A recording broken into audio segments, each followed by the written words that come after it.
Et on retrouve en duplex Antoine Mariotti, notre correspondant à Jérusalem et auteur de ce documentaire donc sur la politique étrangère de Jacques Chirac. Bonsoir Antoine.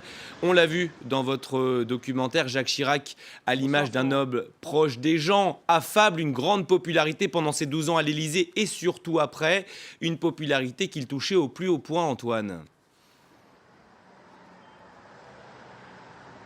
Oui, qui le touchait beaucoup évidemment, et c'est vrai qu'il est à l'Élysée. En effet, il n'était pas extrêmement populaire. Personne ne s'attendait à ce qu'il soit réélu en 2002. Il a fallu un échec cuisant de Lionel Jospin et donc des circonstances exceptionnelles pour qu'il soit réélu. Et en plus, avec le score le plus large de l'histoire de la Ve République, plus de 80% des voix, parce qu'il était face à Jean-Marie Le Pen.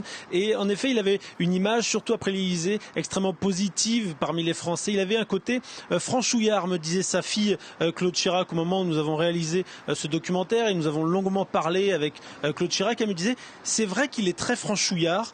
D'ailleurs, c'est très bizarre, je la cite, parce que d'un côté, c'est quelqu'un qui a les deux pieds très enracinés dans la terre française. Elle me montrait le sol en me disant ça. Et en même temps, eh bien, c'était un gosse qui, adolescent, séchait les cours pour aller au musée Guimet, qui est un musée des arts asiatiques à Paris. Donc, vous voyez, c'est un peu le paradoxe, les deux côtés, finalement, les deux faces de Jacques Chirac, qui n'ont pas forcément été connus jusqu'à ce qu'il quitte l'Élysée, où finalement on a commencé à comprendre que c'était aussi quelqu'un qui était non seulement proche des gens, ce qui a toujours été plutôt positif dans son image, mais aussi quelqu'un de très cultivé. Et c'est vrai que en 2015, quand nous avons fait cette interview avec Claude Chirac, elle me disait que vraiment, il était extrêmement touché quand des gens s'arrêtaient au feu rouge, s'apercevaient que dans la voiture à côté, c'était Jacques Chirac, et qu'ils étaient toujours extrêmement gentils. Et elle me disait, ça lui fait du bien, vraiment, ça lui fait du bien déjà à l'époque, parce qu'à l'époque, déjà, il avait cessé de parler depuis plusieurs mois, de parler publiquement, évidemment,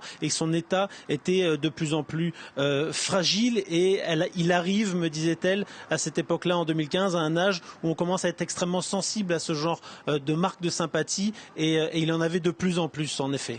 Et on gardera de Jacques Chirac bien sûr aussi des sorties légendaires, notamment celle de Jérusalem, où vous vous trouvez Antoine, le tout dans un anglais propre à lui, sortie qui a fait de lui, il faut le dire, un homme apprécié dans le monde arabe.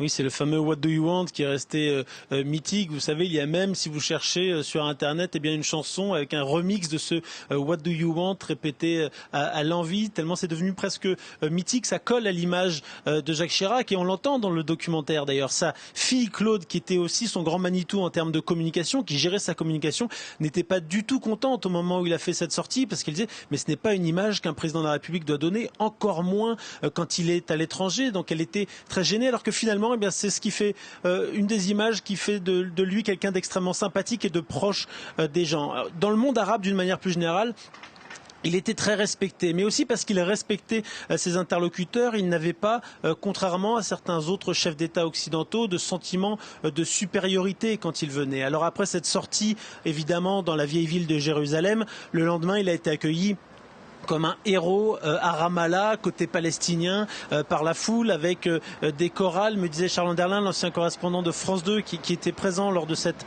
visite, avec des chorales d'enfants palestiniens qui chantaient au clair de la lune à tous les coins pour accueillir Jacques Chirac, vraiment tel un salut romain, un héros vraiment du monde arabe. Mais ce n'était pas évidemment que cela, c'était l'ensemble de sa politique, sa proximité avec Yasser Arafat, par exemple, qu'il a rencontré des dizaines et des dizaines de fois. Après, est-ce qu'il a toujours pris les bonnes décisions pour le Moyen-Orient et l'Afrique du Nord? C'est évidemment à débattre. Ce n'est pas à moi de trancher. On a vu aujourd'hui des observateurs lui reprocher, par exemple, d'avoir parrainé en quelque sorte Bachar el-Assad lors de ses premiers pas sur la scène internationale, quand il est devenu président en 2000 à la succession de son père Hafez, mais aussi un petit peu avant, lorsqu'il a été mis en avant par Hafez el-Assad. Et Jacques Chirac, à ce moment-là, a essayé de le mettre un peu sous son giron, de faire changer la Syrie avec cette nouvelle génération qui arrivait, changer la Syrie pour faire changer aussi le Liban. À l'époque, Rafik Hariri, un ami très proche de Jacques Chirac et Premier ministre libanais, et avait un rôle très important au Liban. Donc vous voyez, c'était aussi une manière d'essayer, ce qu'il a eu tort ou pas de le faire, à chacun d'en débattre, mais en tout cas c'était quelqu'un de très respecté et qui est toujours très aimé dans le monde arabe. Il y a toujours des rues Jacques Chirac à Gaza ou à Ramallah d'ailleurs. Alors, on l'a vu dans votre documentaire, Antoine, vous avez pu longuement interviewer Tony Blair, l'ancien Premier ministre britannique, qui, lui, souhaitait engager son pays dans la guerre en Irak. Jacques Chirac lui a dit non, tout comme à George W. Bush. Oui, et du coup, les deux hommes se sont évidemment affrontés. Alors, il y avait déjà des différences politiques entre Tony Blair et Jacques Chirac. Il y avait des différences de génération aussi. Ça a été un petit peu compliqué au début. Tony Blair me disait, il m'a pris un petit peu pour un très jeune au début en arrivant et il s'est un peu imposé comme cette figure de sage, même si, dit-il, Tony Blair, il a toujours eu une grande admiration pour Jacques Chirac, pour sa posture, me disait-il, pour ses capacités intellectuelles aussi et pour sa capacité, ainsi son engagement systématique pour son pays, pour la France. Donc c'était vraiment, il disait, malgré nos désaccords, j'ai toujours eu cette admiration pour lui. Et Tony Blair me disait, vous savez, pour être honnête, c'est l'une des choses que vraiment je n'aimais pas du tout chez Jacques Chirac, c'est lorsque nous avions un désaccord vraiment très fort, que ça pouvait devenir abrasif dans une réunion, eh bien il avait cette capacité à rester malgré tout extrêmement cordial, et lui ça le désarçonnait un petit peu Tony Blair. Il disait d'ailleurs, même pour la guerre en Irak, on s'est affronté très durement en privé mais aussi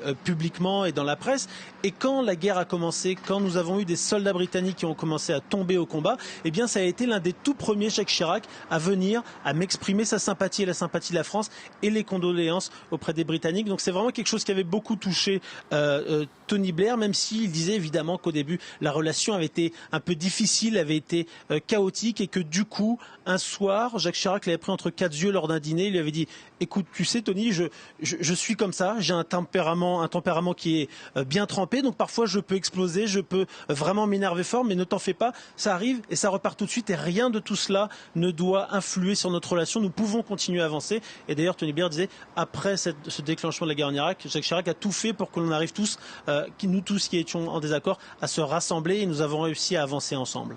Avec Gerhard Schröder, le chancelier allemand, cette fois-ci, en revanche, les relations ont été d'une toute autre nature. Les deux hommes formaient un solide tandem, le couple franco-allemand, selon l'expression consacrée.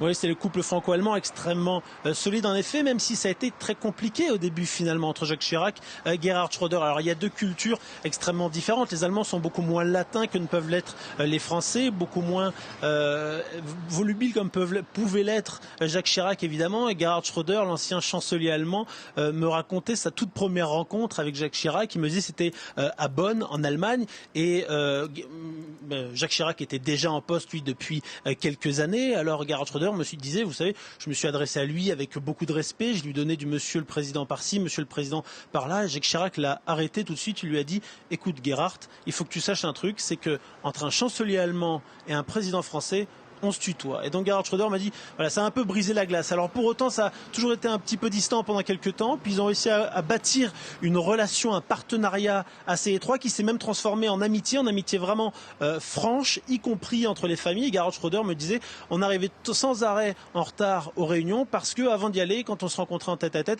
il voulait systématiquement passer un coup de fil à ma femme pour savoir comment elle allait, comment allaient les enfants, etc. Donc oui, Gerhard Schröder me disait, c'était un partenaire de conversation absolument passionnant, que ce soit sur le Proche ou le Moyen-Orient, mais aussi sur les arts chinois. Il était épaté par sa connaissance des arts chinois de ces derniers siècles et l'art japonais. Et on l'a entendu dans le documentaire. Du coup, les deux hommes sont devenus très proches et ils ont décidé de se rencontrer toutes les 6 à 8 semaines, flanqués de leur ministre des Affaires étrangères, pour essayer de construire une relation et d'avancer pour l'Europe. Et Gerhard Schröder me confiait qu'il prenait un soin tout particulier à ce que ce soit dans un environnement extrêmement favorable, dans des très bons restaurants, parce que tous les deux aimaient beaucoup ça, bien manger, bien boire ensemble, c'était important pour eux, même si Gerhard Schröder me disait, je vous rassure, l'objectif premier c'était quand même vraiment de faire avancer l'Europe, mais pour ça, pour faire avancer l'Europe, il était essentiel que la France et l'Allemagne soient sur la même ligne, et cette relation, dit-il, participait à ce que l'on soit sur la même ligne. Et c'est toujours aussi passionnant de vous écouter, Antoine. Merci beaucoup pour toutes vos précisions. Et on rappelle donc que votre documentaire de 26 minutes sur la politique étrangère de Jacques Chirac est disponible sur le site de France 24, www.france24.com. Merci infiniment, Antoine, pour toutes ces précisions.